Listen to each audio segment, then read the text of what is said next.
कहानी कल्याणी। रात के ठीक 9 बजे कल्याणी का फोन बजा। कल्याणी किचन में खाना बना रही थी, इसीलिए उस तक फोन की आवाज धीमी आ रही थी। जब तक उसे समझ आता तब तक फोन कट चुका था। कल्याणी 40 की उम्र में घर से दूर बनारस के एक स्कूल में पढ़ाया करती थी। न तो उनके परिवार में अब कोई था जो उनसे मिलने आता और ना ही कल्याणी का ही अपने घर वालों या रिश्तेदारों में कोई मोह बाकी रह गया था। 26 की उम्र में कल्याणी ने अपना घर परिवार जिस शख्स के लिए छोड़ा था, वो उसे कानपुर रेलवे स्टेशन पर धोखा देकर और जो पैसे कल्याणी अपने घर से लेकर आई थी अपनी नई दुनिया बसाने, वो सब लेकर जा चुका था। कल्याणी ने बच्चों को ट्यूशन देकर स्कूल में पढ़ाकर वो पैसे जोड़े थे। जनवरी की कड़कड़ाती ठंडी रात में दिनेश नाम का वो शख्स भोली कल्याणी से प्यार और शादी का वादा करके उसे छोड़ भागा था। कल्याणी पढ़ी लिखी थी तो टूटा दिल और बदतर हालातों से लड़ती हुई वो बचे हुए पैसों से बनारस जा पहुंची। कल्याणी आज तक नहीं समझ पाई थी कि वो उस रात बनारस की बस में ही क्यों बैठी। कल्याणी जब खाना बनाकर अपने रूम में पहुंची तो देखा एक नहीं बल्कि 4 मिस कॉल थी उसके फोन पर किशोर की। उसने मिस कॉल देखते ही अपने सर पर हाथ रखते हुए कहा, हाय राम, 4 बार फोन आया, मुझे पता कैसे नहीं चला।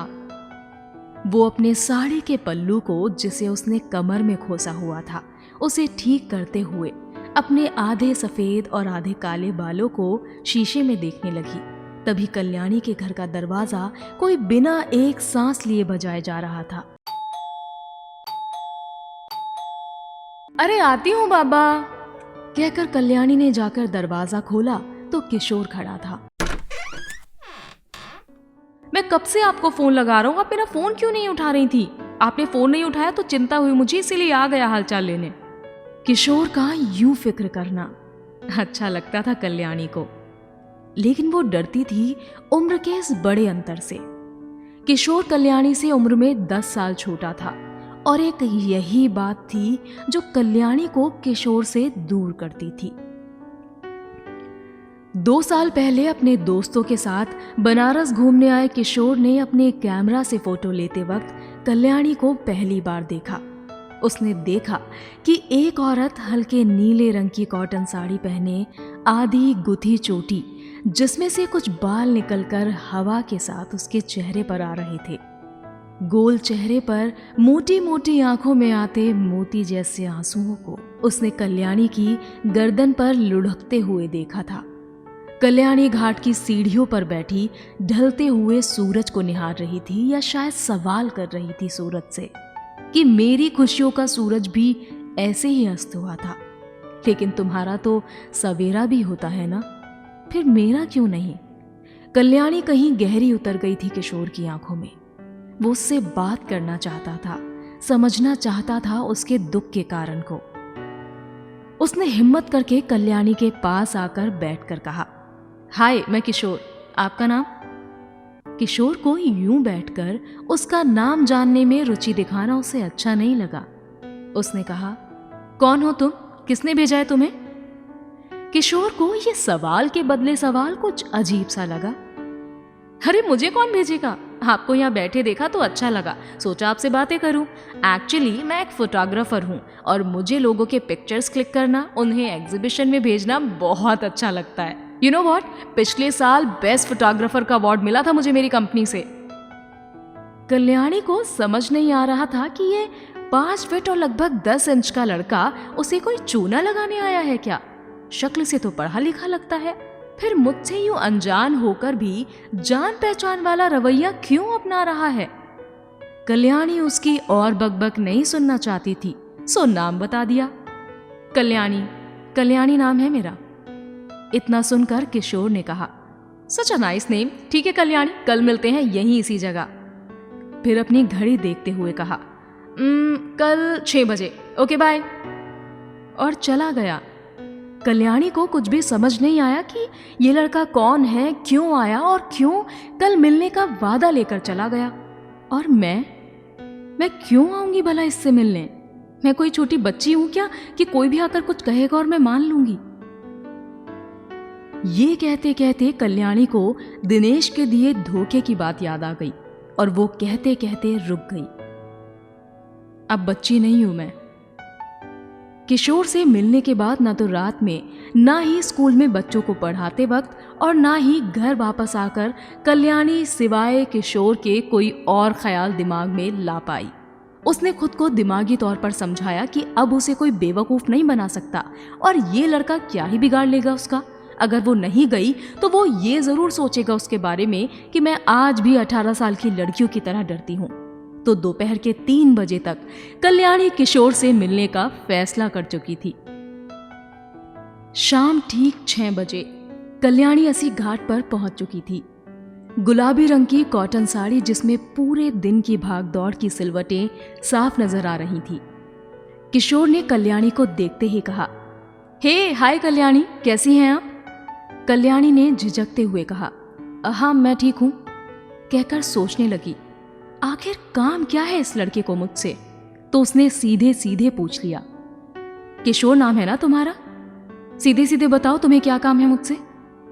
किशोर ने गंगा में डुबकी लगाते कुछ बच्चों की तस्वीरें लेते हुए बिना कल्याणी की तरफ देखे कहा, कुछ काम नहीं है मुझे आपसे, बस कल आपको देखा, अच्छा नहीं लगा जब आप रो रही थी, तो आपसे बातें कर ली और बात करके अच्छा लगा तो आज मिलने के लिए कह दिया। किशोर ने आगे कहा, क्यों, क्या कोई इंसान किसी दूसरे इंसान से यूं ही नहीं मिल सकता? और क्या दो इंसानों के मिलने का कोई कारण होना जरूरी है कल्याणी? दो अजनबी जब एक दूसरे से बातें करते हैं ना, तो वो दिल की वो बात कर सकते हैं जो वो अपने जानने वालों से नहीं कर सकते। तो मैं एक इंसान इस दुनिया के इस खूबसूरत शहर में रहने वाले दूसरे इंसान से बस इंसानियत के नाते मिलना और बात करना चाहता हूँ। अब आप बताइए, क्या मेरा इस दुनिया के लोगों पर इतना सा भी हक नहीं? किशोर की कही वो सरल सी बात कल्याणी के दिल को छूकर चली गई। उसने सोचा, हाँ सच ही तो है, मेरे पास खोने को अब है ही क्या? ना तो कोई दोस्त और ना ही कोई रिश्ता, कुछ भी तो नहीं है। यहाँ बनारस में आकर लाख ठोकरें खाकर जैसे तैसे स्कूल टीचर की जॉब मिली तो कई सालों में जिंदगी ट्रैक पर आई। अब कितनी ही है जिंदगी, सही तो कह रहा है किशोर, क्यों ना किसी अजनबी से यूं ही बात की जाए। उस शाम किशोर और कल्याणी ने डूबते सूरज से लेकर उगते सूरज पर अस्सी घाट पर तैरने वाली नावों तक खूब बातें की। दोनों अजनबी इंसानियत के करीब जा रहे थे। आज 2 साल बाद एक दूसरे को बखूबी जानने वाले ये दोनों अजनबी किसी रिश्ते में नहीं बंधे हैं, बस एक दूसरे को समझते हैं, एक दूसरे की फिक्र करते हैं।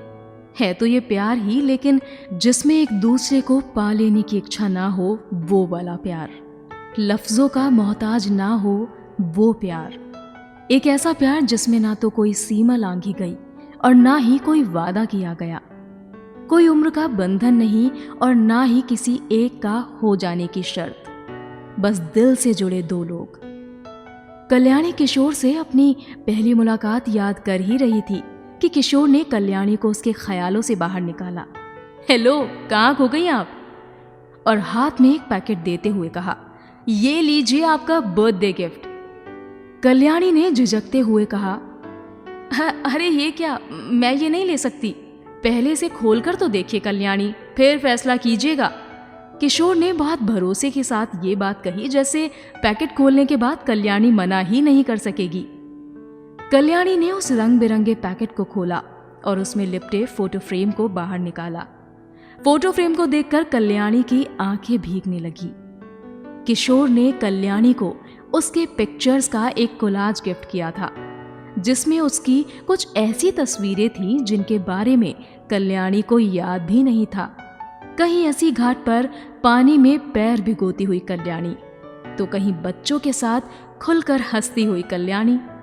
एक पिक्चर में कल्याणी बारिश के पानी को अपनी हथेलियों में भरकर देख रही है, तो किसी दूसरी पिक्चर में उसने अपने आंचल को अपने दांतों के बीच में अपनी हंसी को छिपाने के लिए दबाया हुआ है। कल्याणी की आंखें अपनी एक एक फोटो को देखकर भीग रही थी। वो देख रही थी कितना रंग भरा जा सकता है जीवन में किसी एक इंसान के आ जाने से। और वो इंसान उसकी जिंदगी में एक किशोर था, जिसने कभी कुछ मांगा नहीं, बस दिया था उसे। कभी माँ की तरह दुलार, तो कभी बाप की तरह डांट, कभी भाई बनकर उसका हौसला बढ़ाया, तो कभी उसकी बहन बनकर उसे सबसे अच्छे होने का एहसास करवाया। वो सब कुछ करता, मगर कभी कुछ पाने की इच्छा नहीं की। रोती कल्याणी की आंखों के आंसुओं में छिपी मुस्कुराहट को देखकर किशोर जो उसे बदलते हुए एहसासों से गुजरता हुआ देख रहा था, उसने उसे गले से लगा लिया और एक दोस्त की तरह उसके आंसू पोंछते हुए बोला, ऐसी है मेरी कल्याणी, असली कल्याणी सबसे अलग, जिसमें ये सारे रंग भरे हुए हैं, बिल्कुल इस फोटो फ्रेम की तरह।